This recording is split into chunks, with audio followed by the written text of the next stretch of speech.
Hi everyone, welcome back. I hope you're enjoying the videos. If you are, please consider subscribing, and while you're at it, please hit the like button. It shows YouTube that they should promote the videos more and give us more traction.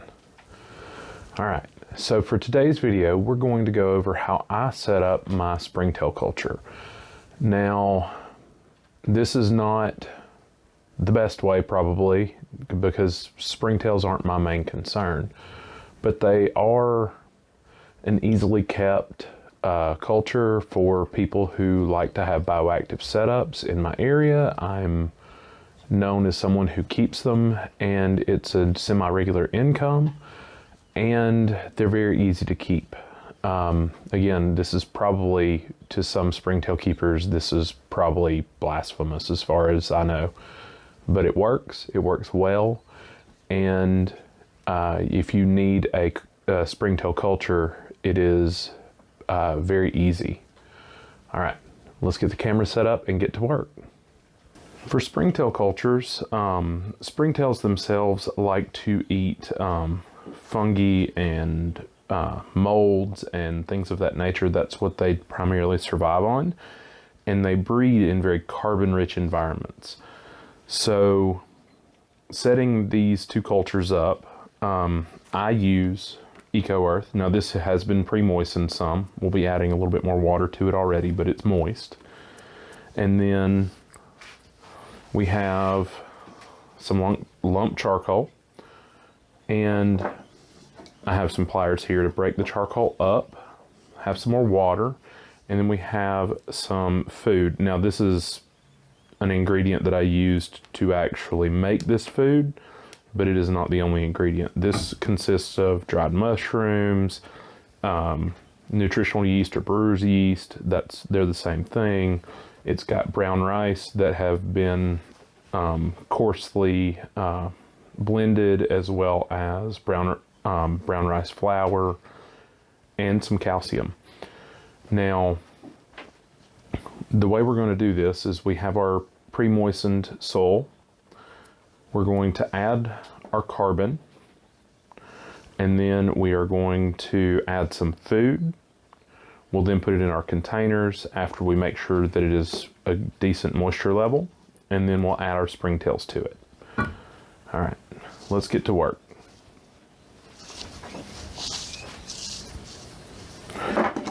This is also kind of messy, so kind of be prepared for that.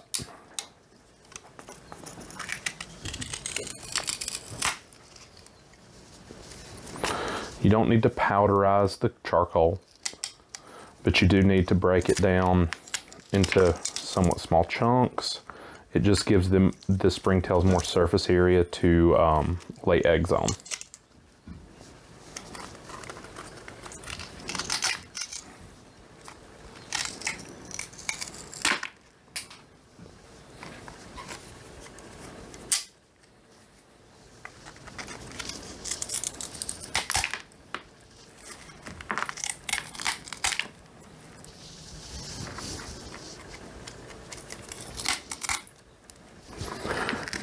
And when keeping a bioactive or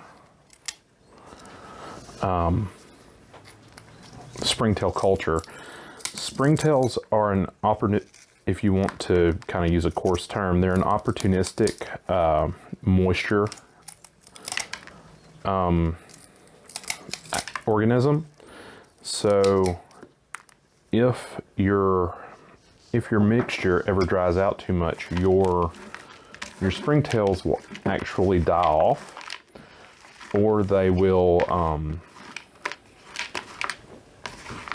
yeah, I think that'll be enough, or they will reduce their colony size depending on the area they're able to stay in. So it's always a good idea. It doesn't have to be wet, but it definitely needs to be semi-regularly sprayed with water to keep it moist so that your springtails can thrive.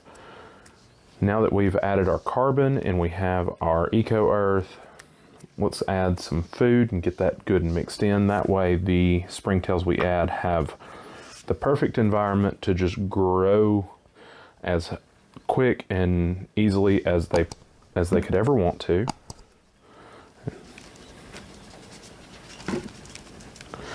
And like I said, this is a very easily molding food. It has rice that, when given the moisture, will end up molding. It has the brown rice flour. It has the mushrooms. It has everything that is basically a nice, strong, easily molded biomass. All right, that's all mixed in. So let me get the springtails. I'll be right back, and we'll go ahead and add those in as well, and we will be right back. All right, here we are with our springtail cultures. Now, these are just some containers that we use, but as you can see, springtails float on water, so you can convert to this style of breeding pretty easily. I keep these as backup containers because keeping sole like this, there is a local pest where I live that is also an opportunistic moisture specimen, just like springtails are, but since they're local, they actually end up being stronger and will invade the springtail colony. So these are backups. And my actual usual dirt mix is currently in the freezer because it got invaded. They're just common dirt mites in the US. But what we'll do is we'll take and we'll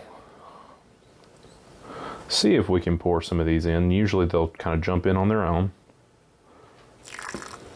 Losing a little water is not a big deal. And as you can see, there's a ton here.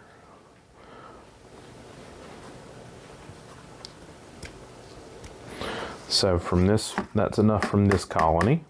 I have another colony here they're both originated from the same culture.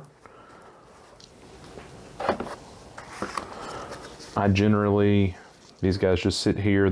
I make sure they have water, and I make sure that they get fed regularly.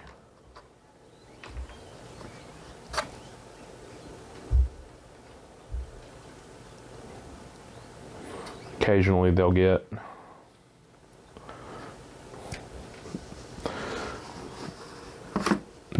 some extra water added, but other than that, these guys pretty much just sit here and survive, because this environment is actually not okay for the dirt mites.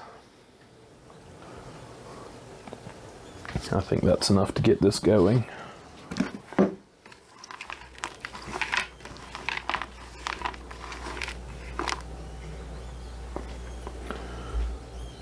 Let's see, can you see them anymore?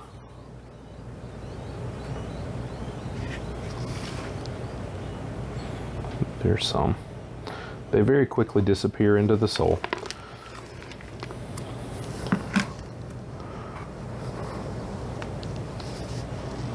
Try and add a few more, just because I personally don't like selling small cultures of springtails. I feel like if you're going to spend money on something like this, you should get enough that you should be able to start your own culture. Because while it only takes a few, it also, if you put them in a larger container, only takes a few to lose each other and not be able to reproduce. And I'm actually going to take and put in this one piece of carbon from this culture. It has no telling how many eggs probably on it. We're going to put this in, leave it there, and we'll go ahead and fill these containers up.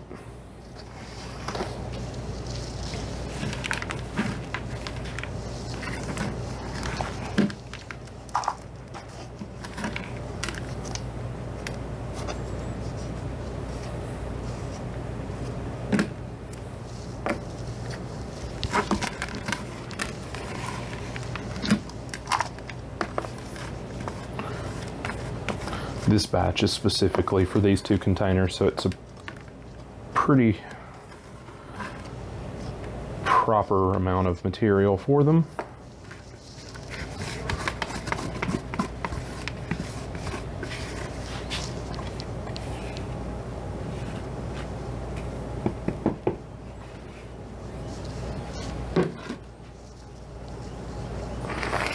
And that's it. These are ready to go. Now I'm gonna go ahead and spray these down a little bit more, because a little extra moisture won't hurt them as long as it's not just soaking wet. And lid's on.